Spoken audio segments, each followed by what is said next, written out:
Hello नमस्कार दोस्तों। बच्चों देखिए, आपके अपने चैनल विज्ञान की पाठशाला पर आप सभी का स्वागत है। मैं शुभम कुमार पांडे आप सभी का स्वागत करता हूं। चलिए देखिए, आज जो हम करने वाले हैं, जैसे हम जानते हैं कि सभी बच्चे क्लास 8 से क्लास 9 में चले गए हैं और सभी बच्चों का रिजल्ट भी डिक्लेयर हो चुका है। तो चलिए देखिए, जो हम आज चैप्टर करने वाले हैं साइंस का चैप्टर 1 है, जो केमिस्ट्री का है, ठीक है ना। देखिए, जब हम फर्स्ट चैप्टर की बात करते हैं तो फर्स्ट चैप्टर में बच्चों आप लोगों को ये बताया गया है। फर्स्ट चैप्टर देखिए कौन सा है, matter in our surrounding. Sir इसके मतलब क्या होता है, मैटर इन आवर सराउंडिंग का क्या मतलब होता है? देखिए बच्चों, मैटर इन आवर सराउंडिंग का मतलब होता है हमारे चारों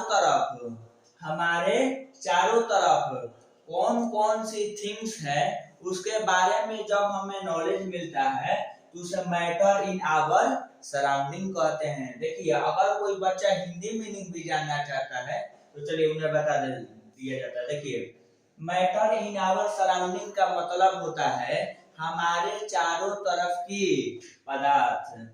सर ये मैटर नाम तो हम क्लास 4 या 5 में ही सुने थे, तो इसमें कुछ अलग पढ़ने वाले हैं।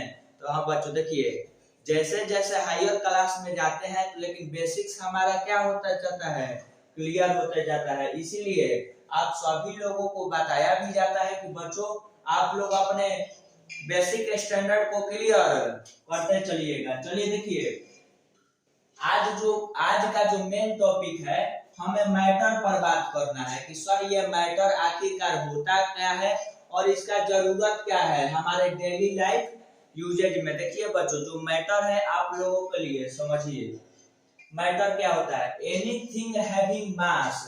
दुनिया का ऐसा कोई भी थिंग्स जिसमें क्या हो, मास हो, एंड ऑक्यूपाई स्पेस, जो थोड़ा सा भी स्पेस लेता है उसे हम क्या कहेंगे, मैटर। आप सभी जानते हैं कि मैटर किसे कहेंगे। सर ये मार्कर को मैटर कहेंगे, ये बोर्ड को मार्कर कहेंगे, एयर भी मार्कर है, एक छोटा बलून भी मार्कर है, ठीक है ना। तो ये सभी ये क्या है, मैटर है।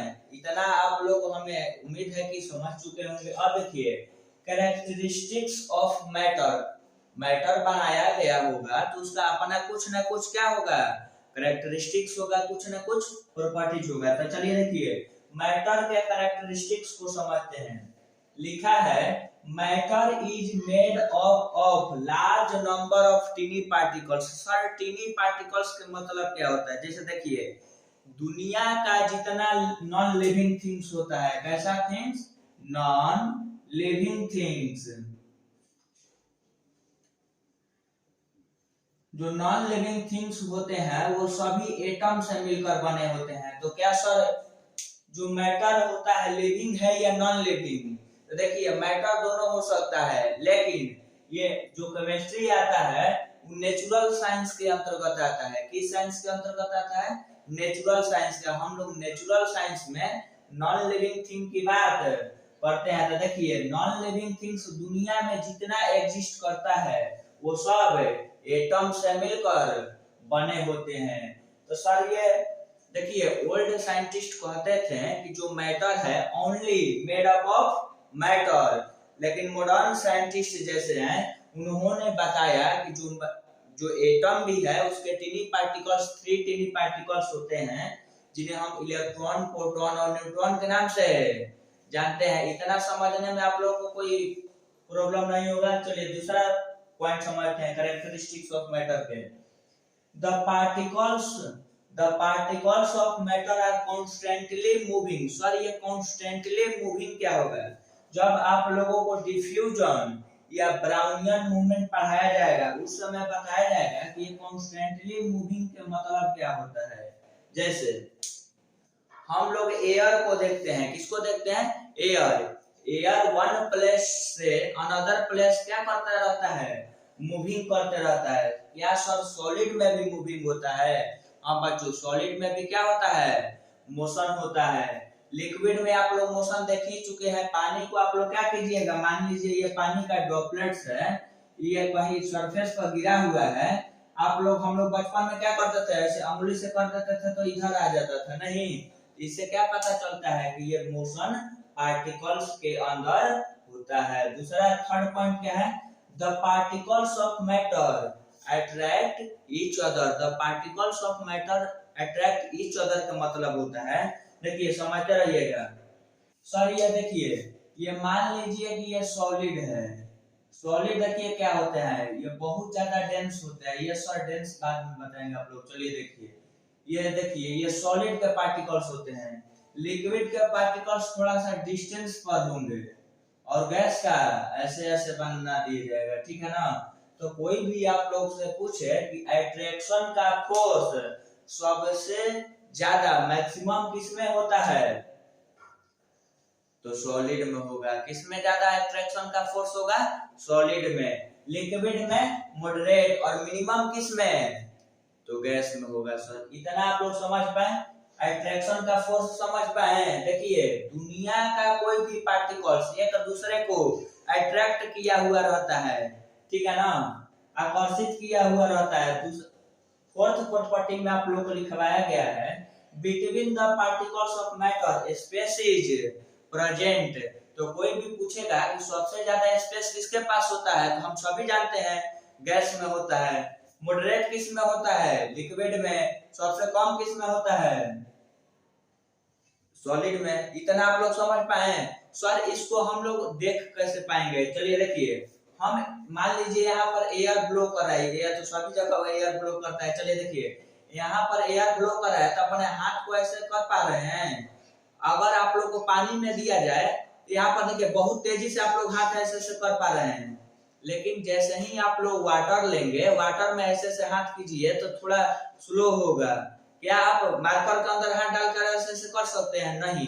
क्यों नहीं सर, क्योंकि मार्कर के अंदर उतना ज्यादा स्पेस प्रेजेंट नहीं है जितना कि लिक्विड और गैस के पास है। चलिए इतना आप लोग को समझने में हमें तो नहीं लगता है कि कोई प्रॉब्लम होगी। चलिए अब हम समझते हैं कि स्टेट ऑफ मैटर। सर ये मैटर जो होता है, मैटर तो हम समझ गए कि मैटर क्या होता है और इसकी प्रॉपर्टीज क्या होती है या कैरेक्टरिस्टिक्स क्या होती है, या मैटर किस चीज से मिलकर बना हुआ होता है। अब हम समझेंगे स्टेट ऑफ मैटर। देखिए बच्चों, स्टेट ऑफ मैटर भी आप लोग पढ़ चुके हैं, लेकिन हमारा काम है आप लोग का रिवीजन करवाना, एक बार फिर से याद दिला देना। चलिए देखिए, अब स्टेट ऑफ मैटर के अंतर्गत मेनली हम तीन टाइप के पढ़ते हैं।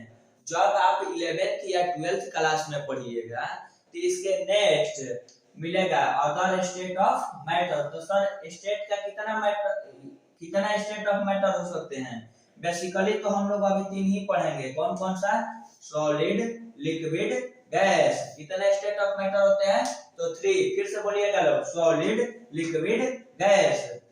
अदर स्टेट ऑफ मैटर के अंतर्गत 2 स्टेट ऑफ मैटर आता है, जिसका फर्स्ट को प्लाज्मा कहते हैं और फिफ्थ को बोस आइंस्टाइन कंडेंसेट, बीईसी। देखिए इसका नाम बोस आइंस्टाइन कंडेंसेट क्यों पड़ा, सभी कोई जानता है कि एक भारत के बोस साइंटिस्ट हैं। आइंस्टीन को तो दुनिया भर के लोग जानते हैं। ये दोनों ने मिलकर एक स्टेट ऑफ मैटर की डिस्कवरी की, जिसका नाम पड़ गया बोस आइंस्टाइन कंडेंसेट, जिसे शॉर्टकट में बच्चों आप लोग बोल सकते हैं बीईसी। आई होप आप लोग को इतना समझ में आया होगा। अगर आप लोगों को वीडियो अच्छी लग रही है तो प्लीज लाइक, शेयर और सब्सक्राइब करते रहिए आपके अपने यूट्यूब चैनल विज्ञान की पाठशाला को। चलिए इनको नोट करना है, नोट कीजिए। चलिए इतना आप लोग समझ चुके होंगे। चलिए हम अब ये इसमें समझेंगे कि आखिरकार कौन कौन से फैक्टर्स हैं जो मैटर को इफेक्ट करते हैं या अफेक्ट करते हैं। चलिए देखिए, factors affecting the properties of solid, liquid and gas. Solid, liquid, gas का मतलब मैटर, ठीक है ना। तो देखिए फर्स्ट प्रॉपर्टी होता है डिस्टेंस बिटवीन द पार्टिकल्स या inter particle distance. Sir I am not understand. चलिए देखिए आप लोग को हम समझाने की कोशिश करते हैं। चलिए देखिए in solids inter particle distance is minimum. अच्छा ये बताइए, मान लीजिए ये सॉलिड का फिगर है,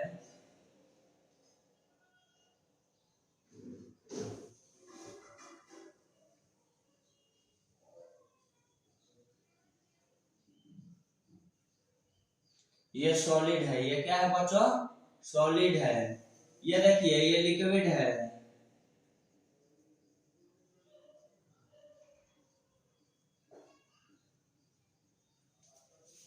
ये गैस है।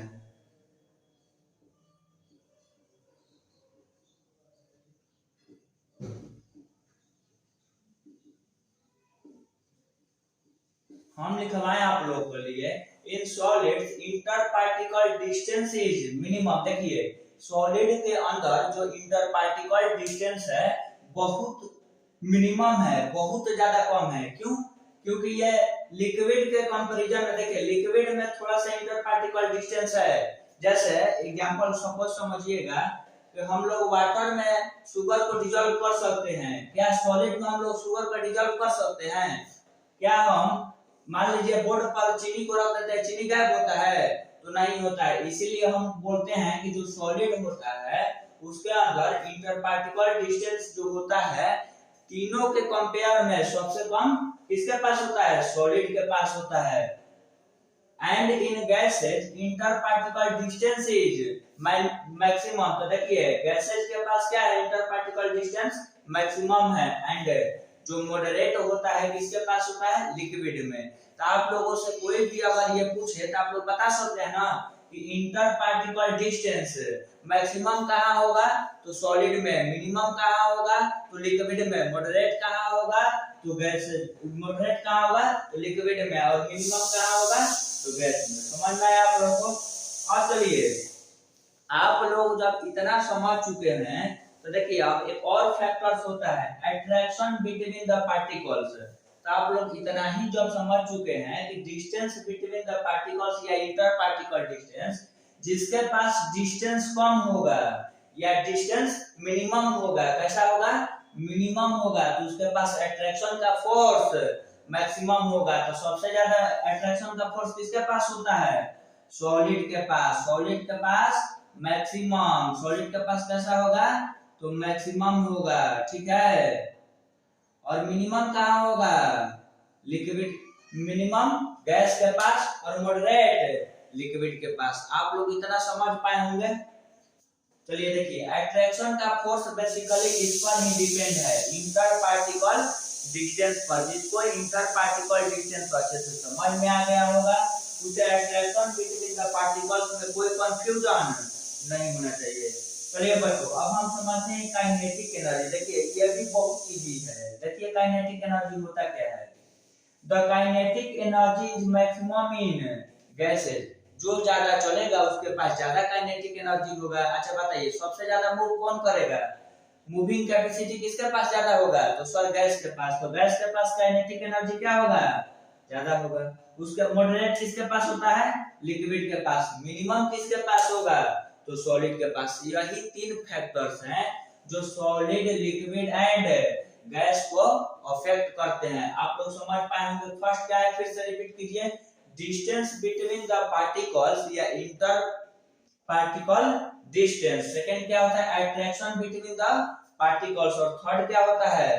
Kinetic energy. आई होप आप लोगों को इतना समझ में आया होगा। चलिए अगर कोई भी बच्चों को कुछ भी प्रॉब्लम हो रहा है तो हमें कमेंट करके जरूर बताएं। अगर आप लोग को ये वीडियो अच्छी लग रही है तो प्लीज लाइक शेयर और सब्सक्राइब करते रहिए। चलिए नोट कीजिए तो आप लोग इतना।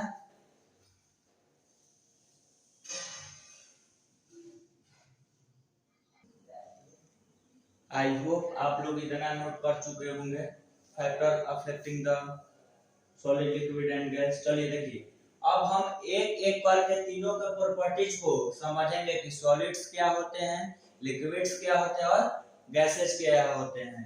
चलिए देखिए बच्चों, solids having definite shape because the particles of solids are fixed at their position। इसके मतलब सर देखिए ये मान लीजिए ये मार्कर है, मार्कर्स के जो पार्टिकल्स होंगे ऐसे एक दूसरे से क्या होंगे, अट्रैक्ट होंगे। अट्रैक्ट होंगे तो अभी ना सॉलिड्स का एक, ये देखिए जो मार्कर है किसका एग्जांपल है, तो सॉलिड्स का सॉलिड एग्जांपल है। तो सॉलिड्स का एग्जांपल है तो इसका शेप कैसा है, डिफिनिट शेप है, फिक्स शेप है, निश्चित शेप है। क्यों क्यों इसका फिक्स है, क्योंकि इसमें जो पार्टिकल्स का डिस्टेंस होता है वो आपस में कैसे होते हैं, फिक्स्ड होते हैं। समझ में आया आप लोगों को। चलिए दूसरे पॉइंट को समझते हैं। सॉलिड्स हैविंग डिफिनिट वॉल्यूम, इसमें लेंथ ब्रेथ और हाइट तीनों सेम होगा, ठीक है ना। इसमें लेंथ ब्रेथ और हाइट तीनों इसका क्या होगा, सेम होगा। तो इसी को तो बोलते हैं L into B into H को क्या बोलते हैं हम लोग, वॉल्यूम बोलते हैं। तो solids having definite volume because their inter particle distance are fixed. कोई भी ऐसा एटम या एलिमेंट जिसके इंटर पार्टिकल डिस्टेंस क्या होते हैं, सेम होते हैं, तो उसके वॉल्यूम भी क्या होते हैं, डिफिनिट होते हैं। इतना आप लोग समझ पाए होंगे। चलिए तीसरा पॉइंट प्रॉपर्टीज में क्या कहता है, solids do not compress much. अच्छा देखिए इसको हम बहुत ज्यादा अगर कंप्रेस करें तो ये ज्यादा से ज्यादा क्या होगा, टूट जाएगा। क्या होगा, टूट जाएगा। सॉरी क्यों टूट जाएगा, क्योंकि देखिए solids do not compress much because of the presence of negligible inter particle distance. Solids के इंटर पार्टिकल डिस्टेंस बहुत कम, मतलब नेग्लिजिबल होते हैं, ठीक है ना। अगर नेग्लिजिबल होंगे तो इसको कंप्रेस नहीं किया जा सकता। अच्छा बताइए, जहां पर डिस्टेंस होगा वहीं पर ना हम किसी को रख पाएंगे, अब जहां डिस्टेंस नहीं रहेगा किसी को कैसे रख पाएंगे, ठीक है।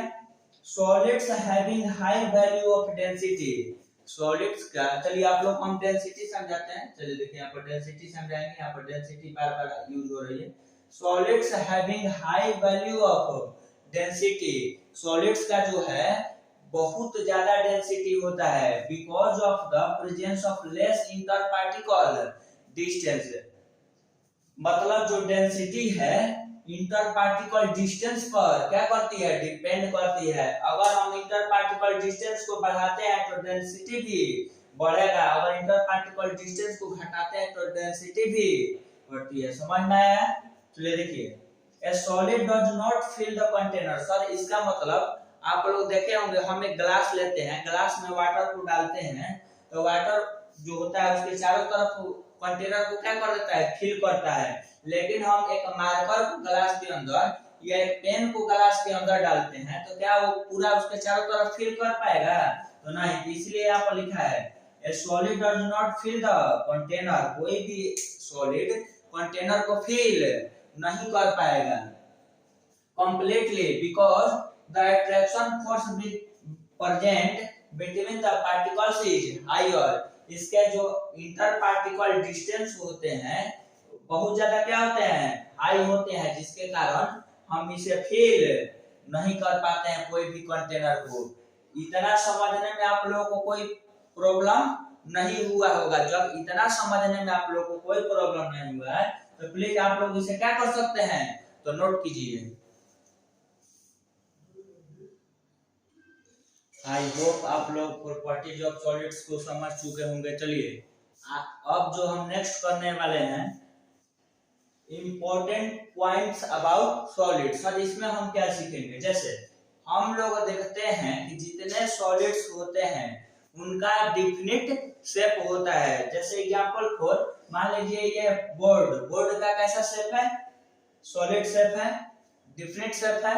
चलिए अब हम लोग देखते हैं रबड़ बैंड को। रबड़ बैंड को हम जैसे ही देखते हैं तो हम लोग उसे क्या कर पाते हैं, प्रेस कर पाते हैं या उसके शेप को चेंज कर पाते हैं। तो सर उसे क्या कंसीडर किया जाएगा, सॉलिड कंसीडर किया जाएगा या कुछ और कंसीडर किया जाएगा, यही हम इसमें समझेंगे। चलिए देखिए, when a force is applied on रबड़ बैंड, जब रबड़ बैंड पर हम क्या अप्लाई करते हैं बच्चों, फोर्स अप्लाई करते हैं।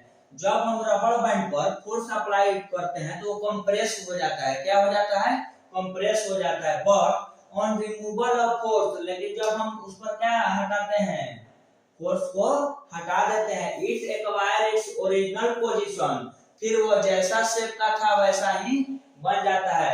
इससे वह प्रूफ होता है कि क्या है, वो एक सॉलिड है, अगर उसको हम ऐसे ही छोड़ दें तो एक सॉलिड शेप में रहता है, लेकिन जब उस पर हम क्या अप्लाई करते हैं बच्चों, फोर्स अप्लाई करते हैं तो अपना शेप चेंज कर लेता है। एग्जांपल में दो गो आ जाएगा, एक रबड़ बैंड और एक स्पंज। इतना समझ में आया आप लोगों को? चलिए देखिए इसके बारे में एक और है, शुगर प्लस सॉल्ट। अगर हम शुगर और सॉल्ट को मिक्सचर बना देते हैं तो उनका कोई शेप नहीं होता। देखिए sugar plus salt does not have definite shape. जब हम उनको मिक्स कर देते हैं तो उनका कोई शेप नहीं होता है, but still they are solids.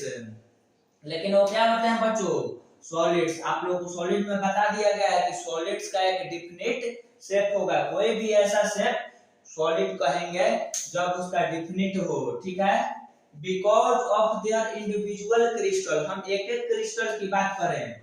देखिए जब हम एक एक क्रिस्टल की बात करें, या ये तो सुगर क्यूब होता है। चलिए देखिए जब हम एक एक क्रिस्टल की बात करते हैं, their individual crystal is definite. Sugar और सॉल्ट का जब हम इंडिविजुअल बात करें, मिक्सचर करके बात नहीं करें, तो अब उसे हम सॉलिड बोलेंगे।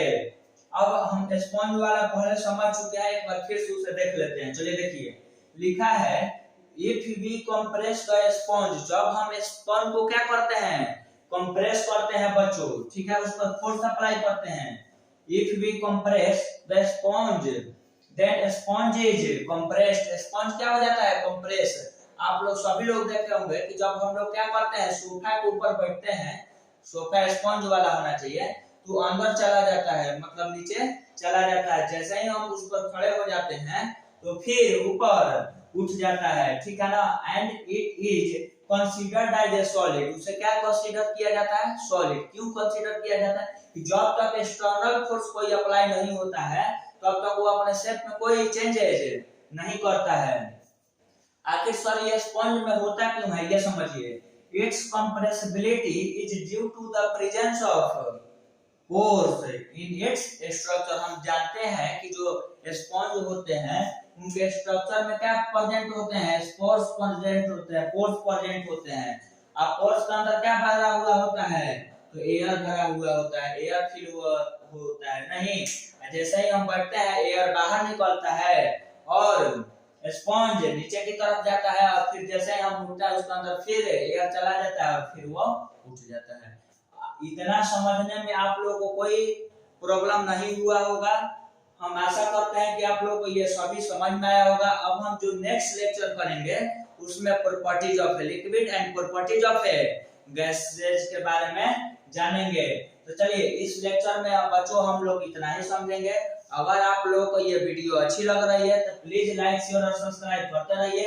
आप अपने यूट्यूब चैनल विज्ञान की पाठशाला बाय शुभम सर को और अपने दोस्तों के साथ शेयर भी करते रहिए। देखिए आप ही लोग के लिए इतना ज्यादा मेहनत किया जा रहा है, अगर आप लोग लाइक शेयर और सब्सक्राइब नहीं कीजिएगा तो इतना मेहनत कौन करेगा। चलिए आप लोग इतना समझ चुके होंगे, तो चलिए प्लीज आप लोग इतना नोट कर लीजिए। और इसका नोट्स हैंड रिटन अपने से बनाना है। अगर आप लोग को नोट्स चाहिए तो हमारे टेलीग्राम चैनल शुभम कुमार पांडे को ज्वाइन कर सकते हैं। चलिए थैंक यू बच्चों।